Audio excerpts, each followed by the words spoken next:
IOC के मुताबिक दुनिया में 57 मुस्लिम देश हैं, लेकिन ये मुस्लिम देश इस समय एक सुर में होकर यही कह रहे हैं कि फिलिस्तीन के लोगों को वो अपने यहाँ पर शरण नहीं देंगे। इसके पीछे वो एक लॉजिकल कारण भी दे रहे हैं। उनका कहना है कि फिलिस्तीनियों ने यदि अभी फिलिस्तीन को छोड़कर दूसरे देशों में शरण ले ली तो क्या होगा? तो होगा ये कि वहां पर फिलिस्तीन में इजराइल का कब्जा हो जाएगा, इसलिए फिलिस्तीनियों को वही रहना चाहिए। जबकि इजराइल जिस प्रकार से गाजा पट्टी के ऊपर हमले कर रहा है, वहां पर मानवता को लेकर एक बहुत बड़ा सवाल खड़ा हो गया है। ऐसे में इस्लामिक देशों का रिफ्यूजी ना लेना फिलिस्तीनियों को एक बहुत बड़ा सवाल खड़ा करता है कि भाई आखिर माजरा क्या है। क्योंकि वाकई में अगर हम लोग इस चीज को और समझने की कोशिश करेंगे तो कहीं ना कहीं आपको भी समझ में आएगा कि यहाँ पर दाल में काला नहीं बल्कि पूरी की पूरी दाल ही काली। दरअसल अभी 3 दिन पहले खबर आई कि भैया मिस्र गाजा के साथ अपनी राफा सीमा पर अपने सैनिकों की संख्या बढ़ा रहा है। कारण यह है कि मिस्र सोच रहा है कि अगर इजराइल के दबाव में गाजा से चलकर उसके देश में फिलिस्तीनी घुस गए तो उसकी सुरक्षा और अर्थव्यवस्था का आखिर क्या हो। दरअसल अर्थव्यवस्था और सुरक्षा तो सिर्फ और सिर्फ एक बहाना है। मिस्र नहीं, दुनिया का कोई भी मुस्लिम देश इन्हें शरण देना नहीं चाहता और ना ही उन्हें सिटीजनशिप देना चाहता है। मिस्र के विदेश मंत्रालय ने बयान जारी किया है कि इतने सारे फिलिस्तीनियों को उनके घरों से निकालना अंतर्राष्ट्रीय कानून का उल्लंघन है और देश के लिए राष्ट्रीय सुरक्षा का जोखिम भी। सबसे पहले अगर हम लोग बात करें मिस्र की, तो देखिए मिस्र और तुर्की कहीं ना कहीं एक साथ खड़े दिखाई दे रहे हैं। मिस्र के राष्ट्रपति अब्देल फतेह अल सीसी कहते हैं कि गाजा में फिलिस्तीनियों को डटे रहना ताकि उनकी जमीन पर उनका हक बना रहे। मिस्र की हाँ में हाँ दुनिया के कई सारे मुस्लिम देश मिला रहे हैं। तुर्की के विदेश मंत्री हाकन फिदान कहते हैं कि वे मिस्र की बात से पूरी तरह सहमत। मिस्र के विदेश मंत्री समय शौकरी धमकी भरे अंदाज में कहते हैं कि वे राफा गेट पर इंतजार कर रहे हैं। अमेरिकी नागरिकों सहित गाजा में फंसे विदेशी नागरिकों को तब तक निकलने की अनुमति नहीं देंगे जब तक कि इजराइल हेल्प ट्रूप को भेजने की अनुमति नहीं देता। इजराइल हमास के बीच में 7 अक्टूबर से भीषण लड़ाई चल रही है। गाजा में 2000 से भी ज्यादा लोग मारे गए। मंगलवार की रात एक मिसाइल गिरने से गाजा के अस्पताल में बताया जा रहा है करीब 500 लोग मर गए। गाजा में भगदड़ का माहौल है। गाजा में बड़ी संख्या में लोग घर छोड़कर सुरक्षित जगहों पर जा रहे हैं, लेकिन आसपास का कोई भी मुस्लिम देश या अरब देश इन लोगों को अपने देश में घूमने या घुसने की आजादी दे ही नहीं रहा। तो ऐसे में एक सवाल ये उठता है कि क्या अरब देश सिर्फ दिखावे का समर्थन कर रहे हैं? क्योंकि अरब देश वैसे तो फिलिस्तीनियों को नागरिकता या शरण ना देने के पीछे कई तरह के तर्क दे रहे हैं, पर सबसे बड़ा कारण उन्हें अपने देश की डेमोग्राफी गड़बड़ाने की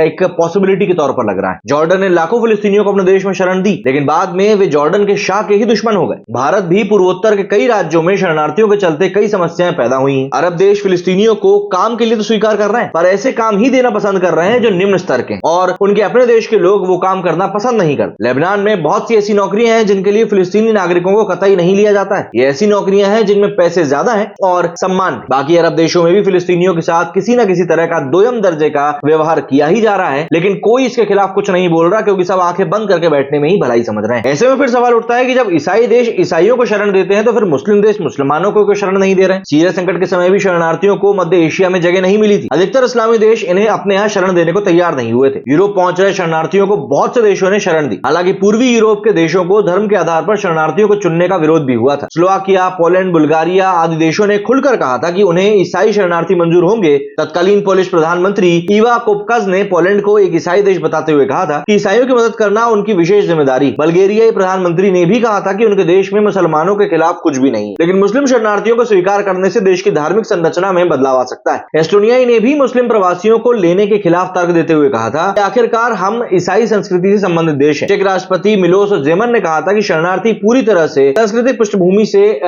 ये उपयुक्त नहीं हो। इन यूरोपीय देशों के तर्क कहीं से भी वाजिब नहीं हो सकते, पर जब खुद इस्लामी देश इन्हें शरण नहीं दे रहे तो दुनिया में अन्य धर्म को मानने वालों से उदारता दिखाने की अपेक्षा आखिर कोई कैसे कर सकता है? ये बात बहुत ज्यादा समझने वाली है, और अगर इस बात को ये लोग समझने को तैयार नहीं है तो कहीं ना कहीं इनमें कुछ ना कुछ गड़बड़ी जरूर है। मतलब यहाँ पर यह कहना गलत नहीं होगा कि मुस्लिम देशों को यूक्रेन के जो पड़ोसी देश हैं उनसे और भारत से सीख लेने की वाकई में जरूरत है। दरअसल संयुक्त राष्ट्र शरणार्थी एजेंसी के अनुसार यूक्रेन रूस युद्ध से प्रभावित करीब 22 लाख से भी ज्यादा लोग यूक्रेन से पलायन कर दूसरे देशों में पहुंचे। करीब 10 लाख लोगों को पोलैंड ने आश्रय दिया है। करीब 2 लाख से ज्यादा लोग यूक्रेन से हंगरी पहुंचे। स्लोवाकिया जैसे देशों ने भी 1.5 लाख से भी ज्यादा लोगों को अपने यहाँ पर शरण दी है। अरब देशों को देखना चाहिए कि यूक्रेन युद्ध से पीड़ित लोगों को किसी भी पड़ोसी देश ने अपने देश में शरण देने से इनकार नहीं किया। एक बात और देखने वाली है कि इन पड़ोसी देशों की स्थिति भी कोई बहुत अच्छी नहीं थी। अरब देशों के मुकाबले इनकी आर्थिक स्थिति बहुत ही ज्यादा खराब थी। वहीं भारत में एनडीए सरकार ने कुछ साल पहले अपने आसपास के देशों में मुश्किल में फंसे हिंदुओं के लिए एक पॉलिसी बनाई। इसके तहत पड़ोस के देशों से आने वाले हिंदुओं को भारतीय सिटीजनशिप देने की बात की गई। हालांकि अभी ये कानून लागू नहीं हो सका है, पर भारत, पाकिस्तान और बांग्लादेश से आने वाले हिंदुओं को लेकर सॉफ्ट कॉर्नर रखा है। उन्हें हर तरह की सुविधाएं मुहैया कराई जाती है, उन्हें सिटीजनशिप देने का भी प्रयास होता है। हालांकि भारत ने बांग्लादेश युद्ध के समय लाखों मुस्लिम शरणार्थियों का भार भी ढोया है। बांग्लादेश बनने के बाद भी लगातार बांग्लादेशी मुसलमान और रोहिंग्या मुसलमानों का भारत आना जारी रहा। इन शरणार्थियों के चलते पूर्वोत्तर का पूरा डेमोग्राफी ही गड़बड़ा चुका। मतलब अगर हम लोग टेक्निकली बात करें ना, तो फिलिस्तीन की गाजा पट्टी में 20 लाख